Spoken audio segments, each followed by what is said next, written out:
یا خدا تو ہی میرے علم کو بالا کر دے، یا خدا تو ہی میرے علم کو بالا کر دے، دین کی شمع سے دل میرا اجالا کر دے، دین کی شمع سے دل میرا اجالا کر دے۔ وعلیکم السلام ورحمۃ اللہ وبرکاتہ۔ اللہ رب العالمین خیر و عافیت میں رکھے۔ سوال یہ تھا کہ ایک فاروق رضا نام کا آدمی ہے جو یوٹیوب پہ اور فیس بک پہ لائیو بغیر علم کے، بغیر فقہ فی الدین کے مفتی بنا بیٹھا ہے اور تکفیر کا ٹھیکیدار ہے۔ اس سلسلے میں واضح رہے کہ یہ فاروق رضا ہے، احمد رضا کا پلا بڑھا اور اسی نہج پر چلنے والا آدمی ہے۔ احمد رضا تکفیر میں ماہر تھا اور اس کے چیلے چپاٹے بھی اسی قسم کے، لیکن نتیجہ کیا ہوا؟ نتیجہ یہ ہوا کہ مرتے دم تک پیٹ نہیں بھرا، یہاں تک کہ مرتے وقت اس نے وصیت کی کہ ہمارے مرنے کے بعد 14 آئٹمز ہماری قبر پہ پیش کرنا، اس میں سوڈے کی بوتل بھی ایک ہونی چاہیے۔ بریانی وغیرہ تو عام سی بات ہے، شامی کباب تو عام سی بات ہے، سوڈے کی بوتل کی بھی ضرورت پڑ گئی تاکہ جلدی ہضم ہو جائے، مزید لوگوں کے کھانے پیٹ کی پوجا کی جائے، تو اس کا بھی انجام وہی ہوگا، اس کا بھی انجام وہی ہوگا۔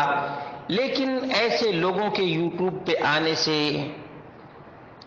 نبی مکرم صلی اللہ علیہ وسلم کی رسالت اور آپ کی نبوت پر مزید اطمینان قلب ہوتا ہے، مزید اطمینان قلب ہوتا ہے، کیونکہ نبی مکرم صلی اللہ علیہ وسلم سے پوچھا گیا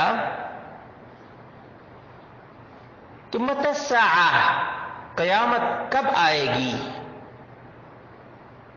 اللہ کے رسول صلی اللہ علیہ وسلم نے فرمایا فَإِذَا ضُيِّعَتِ الْأَمَانَةُ فَانْتَظِرِ السَّاعَةَ، جب امانت ضائع کر دی جائے گی قیامت کا انتظار کرو۔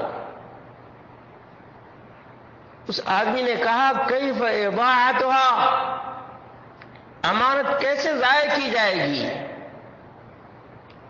احمد مجتبی محمد مصطفیٰ صلی اللہ علیہ وسلم نے فرمایا اذا وسد الامر الى غیر اہلہ فانتظر الساعہ، جب نااہل کے حوالے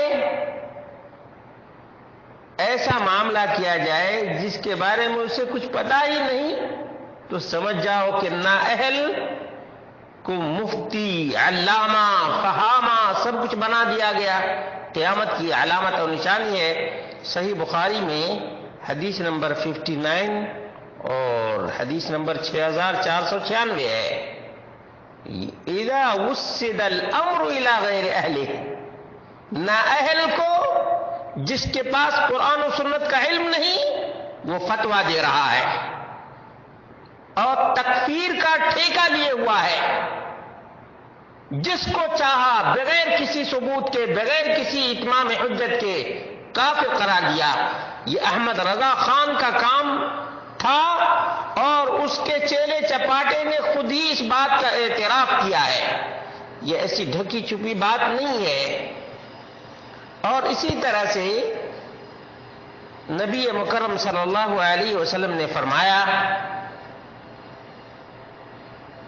حتی اذا لم يبق عالما اتخذ الناس رؤوسا جہالا، جب عالم باقی نہیں رکھے گا تو لوگ جاہلوں کو اپنا سردار بنائیں گے، جاہلوں کو اپنا سردار بنائیں گے۔ مفتی بنا پھرتا ہے، یوٹیوبر بنا پھرتا ہے، تکفیر کا ٹھیکہ لیے ہوا ہے، جہالت میں ڈوبا ہوا ہے۔ فرمایا اتخذ الناس رؤوسا جہالا فسئلوا فافتوا بغیر علم، جاہلوں سے جب پوچھا جائے گا تو یہ جہلا بغیر علم کے فتوا دیں گے، بغیر علم کے فتوا دیں گے تو نتیجہ کیا ہوگا؟ فتنہ برپا ہوگا، ضلالت اور گمراہی عام ہوگی۔ فضلوا، یہ جو مفتی بنے پھرے ہیں یہ خود گمراہ، وَأَضَلُّوا، دوسرے کو بھی گمراہ۔ آج جو اس کے فالوورز ہیں ان کو بھی کون گمراہ کر رہا ہے؟ یہی جاہل مفتی۔ صحیح بخاری حدیث نمبر 100 ہے، صحیح مسلم میں ہے، باب رفع العلم وقبضه، حدیث نمبر 2673، ابن ماجہ حدیث نمبر 52 ہے۔ یہ کتنا ڈینجرس معاملہ ہے کہ اللہ کے رسول صلی اللہ علیہ وسلم نے پیشن گوئی کی، اور وہ پیشن گوئی آج اپنی آنکھوں سے دیکھ رہے ہیں، کانوں سے سن رہے ہیں۔ حالانکہ اللہ رب العالمین کے دین کے سلسلے میں، اللہ رب العالمین کے بارے میں بغیر علم کے بات کرنا بھی حرام ہے۔ چنانچہ اللہ رب العالمین نے فرمایا قل انما حرم ربی الفواحش ما ظہر منها وما بطن والاثم والبغی بغیر الحق وان تشرکوا باللہ ما لم ينزل به سلطانا وان تقولوا علی اللہ ما لا تعلمون، کہ اللہ رب العالمین کے حوالے سے وہ بات کہو جس کا تمہیں علم نہیں ہے، یہ بھی حرام ہے۔ سورۃ الاعراف آیت نمبر 33۔ اور اللہ رب العالمین نے فرمایا یا ایھا الناس کلوا مما فی الارض حلالا طیبا ولا تتبعوا خطوات الشیطان انہ لکم عدو مبین انما یأمرکم بالسوء والفحشاء وان تقولوا علی اللہ ما لا تعلمون۔ یہ آیت نمبر 168 اور 169 ہے سورۃ البقرہ کی۔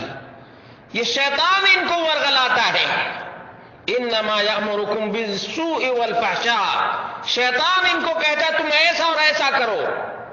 امت مسلمہ کو مردوں کی پوجا میں لگا دو، مردوں سے استغاثہ میں لگا دو، مردوں سے التجا میں لگا دو، اللہ رب العالمین کے دین سے دور کر دو، نبی مکرم صلی اللہ علیہ وسلم کی سنت سے دور کر دو، مردہ فروشی کا کام شروع کر دو، قبروں کی پوجا شروع کر دو، ایک ایک چادر کو لاکھوں دفعہ بیچو، جب تک چادر گندی نہ ہو جائے تب تک اس کو بیچتے رہو، اور پھول کو بھی چڑھاتے رہو، چڑھاتے رہو، بیچتے رہو، بیچتے رہو، یہاں تک کہ پھول مرجھا جائے اور سوکھ جائے، لوگوں کو دھوکہ دیتے رہو۔ مردہ فروشی کا کاروبار یہ جہلا ہی کر رہے ہیں، یہ جہلا لوگوں کو ضلالت اور گمراہی کا شکار بنا رہے ہیں، کیونکہ یہ خود گمراہ ضال ہیں اور مضل بھی ہیں، ضال بھی ہیں اور مضل بھی ہیں۔ جہلا کی ٹیم ایسے ہی تیار ہوتی ہے، شیطان ان کو ورغلاتا ہے۔ کون ورغلاتا ہے؟ شیطان۔ انما یأمرکم بالسوء والفحشاء، ان کی زبان تو دیکھیں، زبان بھی کیسی، یہ فحش گوئی میں سب سے آگے، اور اللہ رب العالمین کے حوالے سے کوئی کسی کا خواب بیان کرتا ہے تو کوئی کسی کہ کشف کو بیان کرتا ہے، یہ تمام کے تمام اسی طرح سے گمراہ کرتے ہیں۔ دراصل یہ شیطانی کام ہے، شیطان ان کو جس طرح سے کہتا ہے اس طرح سے یہ کرتے ہیں۔ تو اللہ رب العالمین نے ایک دن رکھا ہے جس دن پائی پائی کا حساب ہوگا۔ اللہ رب العالمین ہم سب کو قرآن و سنت پر استقامت عطا فرمائے اور علم کے بغیر بات کرنے سے بھی محفوظ رکھے۔